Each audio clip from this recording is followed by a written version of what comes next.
Mic తను గట్టిగా చెప్పాలి.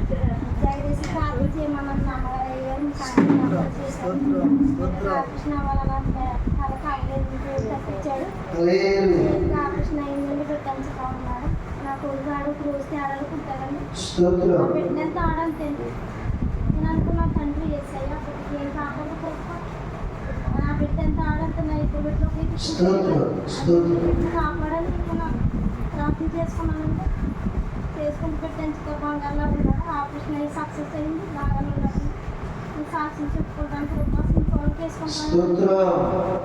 సాక్ష్యం ఎవరి బిడ్డలను ప్రేమించే మనసుగా చాలా మంది ఉంటారు.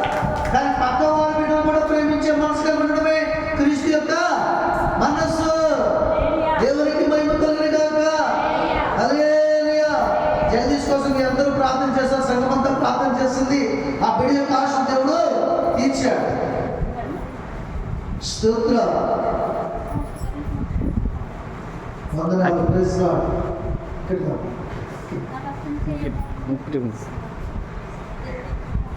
స్తోత్రం.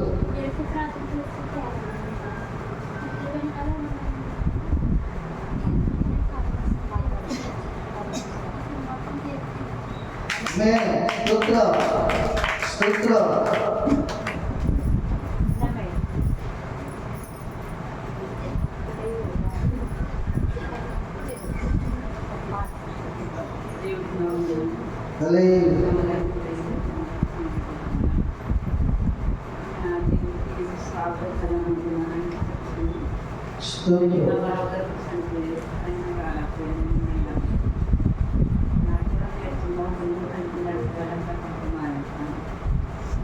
దేవుడు నాకు ఎందుకంటే నాకు దర్శించాడు.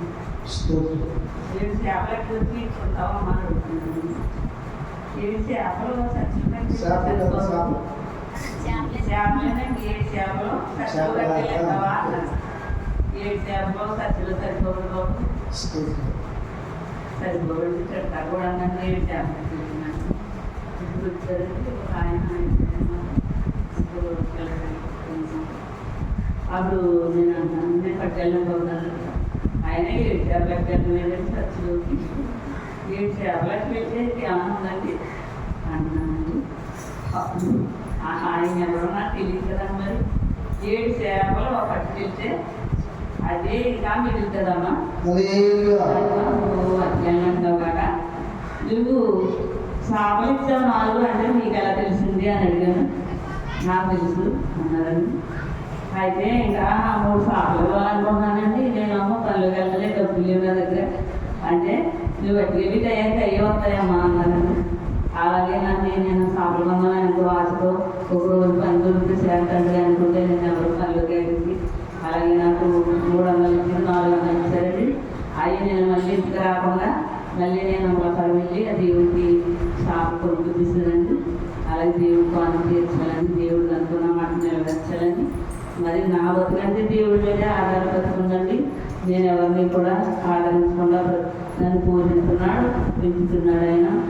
నెక్స్ట్ నా బిడ్డలను కూడా నేను ఆదరించకుండా నన్ను పూజిస్తున్నాడు ఆయన. నా కొడుకు లేదు తండ్రి, నువ్వే నా కొడుకు నాయన, నువ్వే నా యజమాను, నా పిల్లల్ని, నా అల్లుల్ని, నా మనల్ని కట్టబెట్టండి అని నేను ఇప్పుడు నిత్యము సంఘాన్ని కూడా ప్రార్థన చేస్తానండి.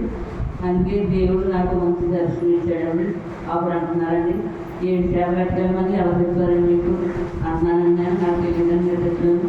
నువ్వు 4 చేపలు ఇచ్చావు కదా, చేపలు ఇచ్చావు కదా, నువ్వు 7 చేపలు నీకు మంచి జరుగుతుంది అంటే మీ అడ్రస్ చెప్తానండి.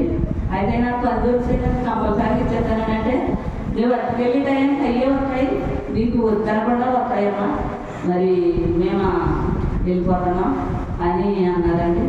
అదేంటి మీరు డిసెంబర్లో ఉన్నారు కదా, బట్టలు కదా మీకు మా ఇంట్లో సొక్కాయలు ఉన్నాయండి, నేను ఇస్తాను తీసుకోండి అంటే ఎప్పుడు నేను మొక్క మీద చిరునవ్వు ఉంటుందమ్మా. నీకు మనసు మంచిది. ఎప్పుడు కూడా నీకు ఏది లోటు ఉండదు. కొడుకులు లేదని, ఎవరో చోటు లేదని నువ్వేళ్ళు సిద్ధపడతావు.